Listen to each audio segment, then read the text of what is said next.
Hello students, तो कैसे हैं आप लोग। आई होप कि आप लोग बहुत ही अच्छे से होंगे। जो आप लोग हमारे पीछे देख रहे हैं बोर्ड पे पूरा लिखा हुआ, पूरा एकदम एक जंजाल जैसा दिख रहा है, लेकिन ये जंजाल है नहीं, बहुत ही आप लोगों के लिए इंपॉर्टेंट वीडियो होने वाला है। अगर आप लोग इस वीडियो को कंप्लीट देखते हैं तो सारा जानकारी आप लोगों को वेक्टर का मिल जाने वाला है A to Z। तो इस वीडियो को आप लोग कंप्लीट देखिए, समझिए। हम आप लोग को अच्छे से समझाएंगे भी कि क्या है वेक्टर, क्या है उसका सारा फॉर्मूला, क्या है सारा चीज आप लोग को एक्सप्लेन करने वाले हैं।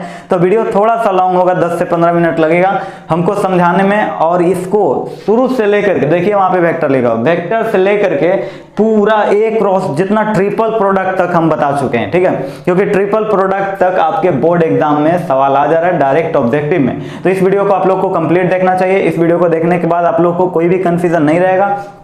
सारा वेक्टर का फॉर्मूला लिख दिए हैं, सारा समझ लेना आप लोगों को अच्छे से।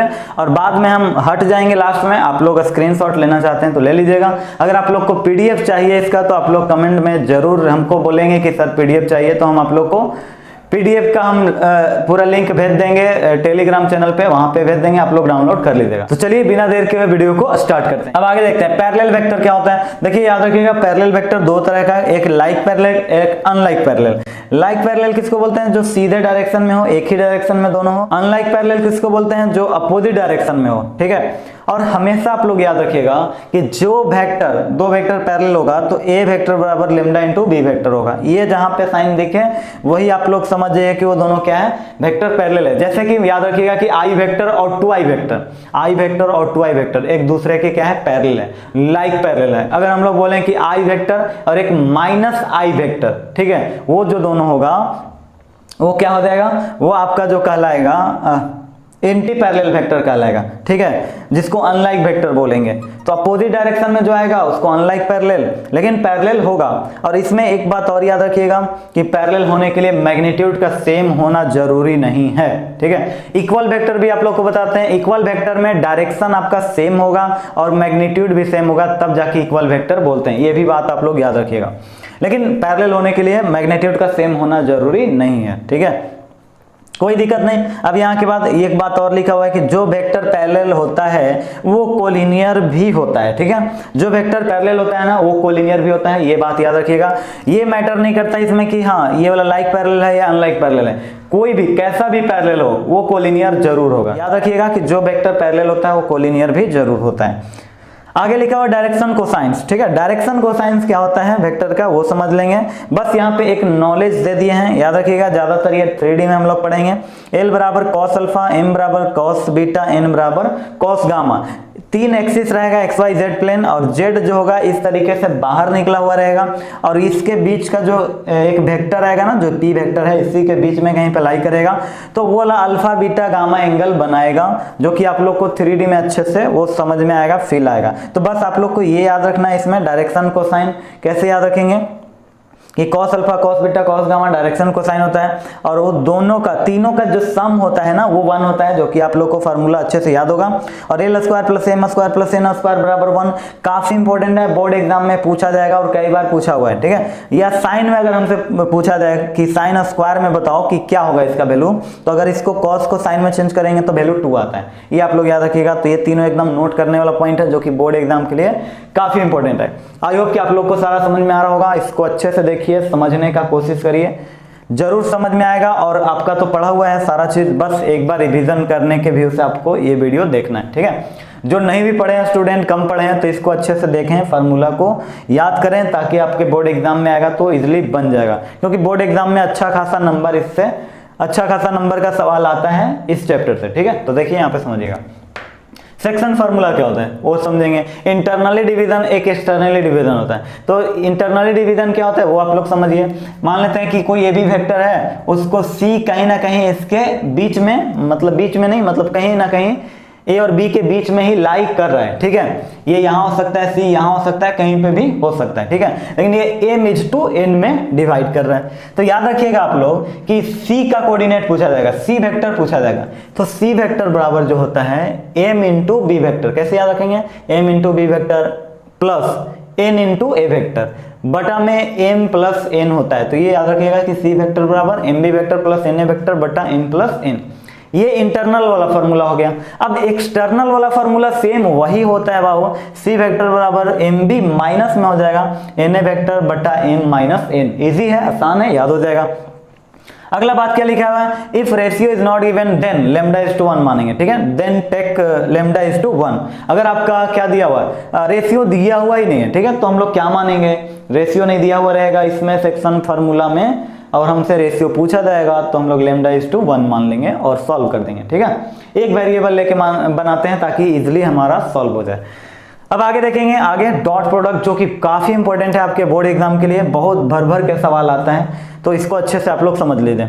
यहाँ पे लिखा हुआ है डॉट प्रोडक्ट क्या है, यहाँ पे आप लोग समझ लेंगे, यहाँ पे बी वेक्टर है, A dot B is a scalar product of A and B vector. ये वाला आप लोग याद रखिएगा, डॉट पढ़ते हैं, क्या पढ़ते हैं, डॉट, यहाँ पे लिखा है ना डॉट प्रोडक्ट, हाँ, ए डॉट बी, इसको हम लोग गलती से भी गुना नहीं पढ़ेंगे, ये गुना नहीं है, ये डॉट है, वेक्टर का गुना है, ठीक है। तो ए डॉट बी जो है इसको हम लोग हमेशा ए डॉट बी बोलेंगे, और ये हमेशा स्केलर वैल्यू देता है, क्योंकि ए डॉट बी का जो फार्मूला होता है बाबू, ए बी कॉसेटा होता है, मॉड ए मॉड बी कॉसेटा, इसको ए बी कॉसेटा भी बोल सकते हैं, क्योंकि मॉड ए बराबर ए ही होता है। अब यहाँ के बाद आप लोग याद रखिएगा, कोई आपसे एग्जाम में कई बार आया हुआ सवाल है, अगर आपसे कोई पूछे कि मॉड ए वेक्टर का होल स्क्वायर क्या होगा, या ए वेक्टर का स्क्वायर क्या होगा, तो ए स्क्वायर होता है, ये आप लोग याद रखिएगा, या ऐसा भी लिखा हुआ रहे ए स्क्वायर, तो भी क्या समझिएगा कि ये ए स्क्वायर ही है, ए वेक्टर का स्क्वायर भी ए स्क्वायर कहलाता है, ठीक है, ये तीनों आपस में बराबर होता है। ए प्लस बी का होल स्क्वायर अगर वेक्टर में रहे तो ए मॉड ए का स्क्वायर मॉड बी का square plus 2 into A dot B होगा, कोई दिक्कत नहीं है। A minus B same formula जो आप लोग 10वां में पढ़े होंगे, ए square plus B square minus 2 A dot B, यहाँ पे याद रखिएगा कि डॉट होगा, ये गड़बड़ नहीं करना। ये भी जानते होंगे एक प्लस में एक माइनस में तो ए स्क्वायर माइनस बी स्क्वायर होता है, ठीक है, तो सेम वही फार्मूला। कॉस थीटा, अगर हमसे डॉट प्रोडक्ट में एंगल पूछ रहा है तो कॉस थीटा का फार्मूला यहां से निकाल देंगे, और ए डॉट बी आ जाएगा बटा मॉड ए मॉड बी आ जाएगा, तो एंगल भी निकल जाएगा। अगर आपसे कहीं पे एंगल निकालने के लिए पूछा जाए, दो वेक्टर दिया रहे तो कैसे निकालेंगे बाबू, ए डॉट बी करेंगे, बटा में वो दोनों वेक्टर का मैग्नीट्यूड कर देंगे, हो जाएगा आंसर। कोई दिक्कत कोई परेशानी नहीं है, बिल्कुल नहीं है, बोर्ड एग्जाम में आएगा, ऑब्जेक्टिव में, एकदम अच्छे से सीख लो। I dot I, J dot J, के डॉट के, सब 1 होता है, ये तीनों आप लोग याद रखिएगा। डॉट में एकदम अच्छे से दिमाग में बैठा लीजिए, डॉट में आप लोगों का जो होता है सेम सेम पे वैल्यू 1 हो जाता है, I dot I, J dot J, के डॉट के 1। अगर डिफरेंट हुआ डॉट में, अगर डिफरेंट हुआ, एकदम अच्छे से याद रखना है, अगर डिफरेंट हुआ तो वैल्यू क्या हो जाएगा, 0 हो जाएगा। आई डॉट जे डॉट के डॉट आई, अगर डिफरेंट दिखा तो हम लोग 0 बोलेंगे। सुनिएगा बढ़िया से, एक राज की बात बताते हैं आप लोग को, डॉट प्रोडक्ट में जो होता है ना, अगर डिफरेंट रहेगा तो आई डॉट आई 0 होता है, ना कि 0 वेक्टर, तो ये आप लोग को अच्छे से एकदम समझ में आना चाहिए, ठीक है। ये भी कई बार बोर्ड एग्जाम में आ जाता है, लिख देगा ऑप्शन में 0 वेक्टर 0, एकदम कंफ्यूज हो जाता है स्टूडेंट, ठीक है। तो एकदम अच्छे से आप लोग याद रखिएगा, क्योंकि इसीलिए हम आप लोग को कान में बताना चाह रहे हैं, नजदीक आके, ताकि आप लोग समझ लें और सीख लें। अगर आपसे कोई बोले डॉट में अलग अलग है, ठीक है, आई जे जे के, तो वो आपको 0 बोलना है, ना कि 0 वेक्टर। अगर क्रॉस में ऐसा बात रहता है ना, तो वहां पे 0 वेक्टर का यूज होता है, तो वो हम आप लोग को आगे बताएंगे, ठीक है। तो बस अभी याद रखना है कि अगर अलग अलग है तो 0 बोलना है, ठीक है, 0 0, सेम सेम है तो 1 1 1, ठीक है। अब ए डॉट बी बराबर क्या होता है सर, बी डॉट ए, ठीक है, याद रखना, ये बहुत इंपॉर्टेंट बात है। ए डॉट बी को हम लोग बी डॉट ए के बराबर बोल सकते हैं, ठीक है।